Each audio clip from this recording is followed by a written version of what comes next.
Hello everyone, this is Fantasy Ask, and welcome back to Season 4 of Luminous Clan in ClanGen, the Warrior Cats clan generator game. When we left off in the previous episode, Highpaw had his final patrol as an apprentice, and in this episode he is going to be aging up into a fully fledged warrior, which is very exciting for us.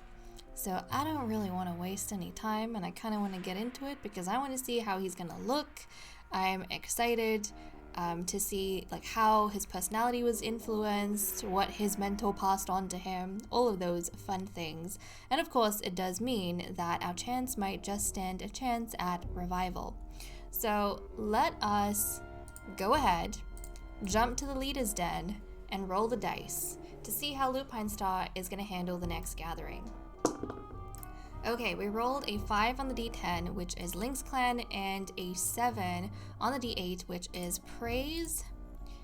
And let's skip a moon. With the additional focus of the clan, 3 pieces of prey and 2 herbs were gathered. During the gathering, Lupine Star assures Lynx Clan's leader that their clans would be well matched in battle. Lynx Clan's leader stares at Lupine Star warily, unsure if she's threatening them, so Lynx Clan relations are unchanged. Lupine Star is free of fleas at last. Tornfin's bee sting is feeling better, which thank goodness, because there was a death risk there. Lupine Star rests her muzzle on Highfern's head and declares him to be a full warrior of Luminous Clan, honoring his resilience. Okay, I don't know if I want to keep Highfern, because we have Tornfern. I mean, it's kind of cute because he's Tornfern's son, so maybe I'll let him keep Highfern.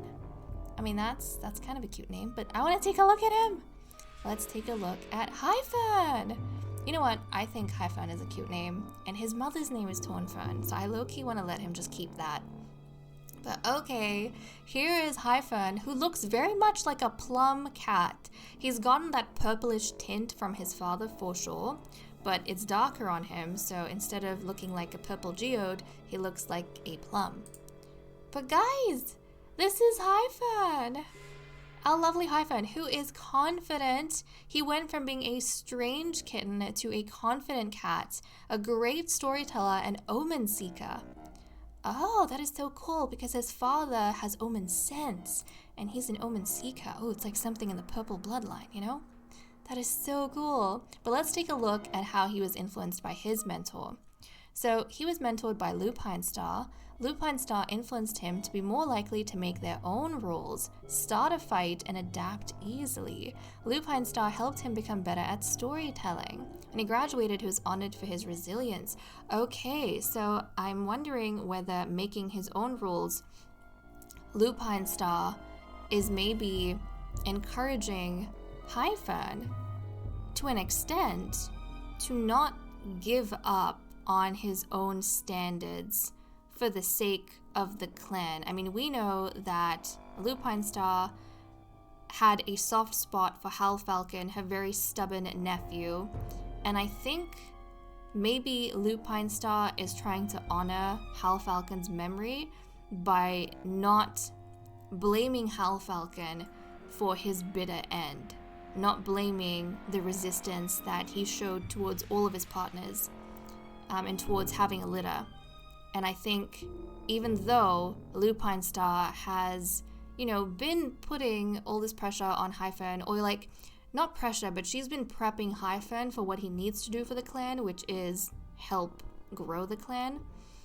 I think at the end of the day, she doesn't want him to forget that his own feelings, they also matter. Don't forget your own feelings, even though I know I've raised you in a certain way and I've trained you in a certain way, but I don't want you to forget that you also matter beyond what your bloodline represents, which I think is quite nice of her. But also to start a fight. Maybe that goes into fight for the survival of the clan. Just because things look hard, don't give up. Maybe Lupine Star is learning from her own mistakes in the past, and she doesn't want her apprentice to kind of follow down the same path, which is interesting. And then adapting easily. They live in very, very strange, precarious times, and he should not be so stringent in his own rules either, that he is unwilling to change and adapt to the world around him, because if he is too rigid, then he is going to break.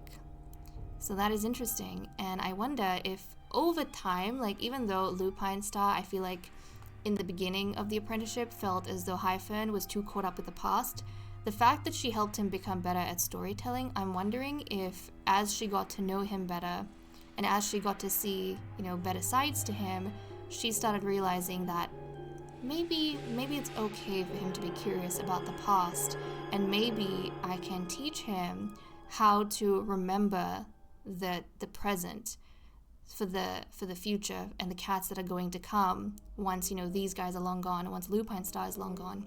So that is actually really nice. I like that these two started off not getting along in the beginning of the apprenticeship, but every moon we kind of saw them get closer and closer together or build a better understanding, and that reflects really well in all the stuff that Lupine Star has tried to impart on Hyphen. So that is very nice. But he is also getting the title of the High Prince now, which is really cool. I'm going to have to make sure I add that to his notes. So Hyphen, look at you. What a unique cat with that splotch of white on his face. It's like plum colored to me with a splotch of white on his face and that really cute pink poppy that his mother gave him. And the fact that throughout his entire life, he and his mother have been so close, and I think it's maybe perfect that his warrior name ended up being Hyphen, because his mother's Tonfen and Hyphen. I love it. Okay, let's check out the medicine cat den. Lupine Star was given plantain as treatment for fleas, and then she was free of her fleas. Tonfen was given dandelion as treatment for bee sting, and thankfully she got better from that. Tonfen gathered tansy, cobwebs, elder leaves, and oak leaves this moon, and with the additional focus of the clan, the following herbs were gathered: 1 betony and 1 elder leaves. Okay, let's take a look at relationships. Highpaw's words of comfort mean more to Stonespeck than he knows. Stonespeck has been a little kinder to Tonfen today. Lupine Star includes Stonespeck in a conversation that Stonespeck struggled to join. Lupine Star spent a long time talking with Sunchill, her cousin, and was impressed by Sunchill's insight. Sunchill keeps making excuses about something Magpie Heart, his cousin, wants to know. Magpie Heart's friend doesn't trust Mousestripe, and we know that Magpie Heart, hates Mousestripe because he's got it in his head that Mousestripe is the most likely killer of Halfalcon, his son. Sunchill and Lupine Star mark the same spot of the border as a sign of friendship. Gross. Sunchill is looking out for Highpaw's well-being. Okay, so Sunchill again, looking out for his grandson. Tonfen and Stonespeck bring each other prey. Tonfen comes up with a plan to sneak out of camp with Mousestripe so these two can have some romantic time together. Mousestripe and his son Highpaw bond over something small that is so cute. Sunchill caught a giant piece of prey that Hyphen wishes he did, right? And that is all that we kind of had for the events. And it seems as though between Hypaw bonding with his father and then seeing his grandfather catch this huge piece of prey, Hyphen had his apprentice, or his warrior ceremony. So okay, I'm going to cut the recording here and we'll continue in the cat list. Okay, let's continue with the cat list. So first up, we have our loyalties. Nothing has changed over here. I've also gone ahead and updated Hyphen's notes, so it says that he was the only apprentice in his batch and graduated as the High Prince, because that is the title that he carries alongside being a warrior now. Now, obviously, we said that since he is an adult, our clan stands a chance at revival, and to do that we're gonna have to bring in an outside female to be paired up with him, which obviously means it cannot happen in this episode, but this episode we will get to enjoy Hyphen as a warrior, and hopefully everything will kind of go well with him. Getting used to the way he looks as an adult. I really like him. He looks so unique. I feel like our clan has been becoming more and more purple these past couple of births. But okay, let's see what everyone's doing for the day.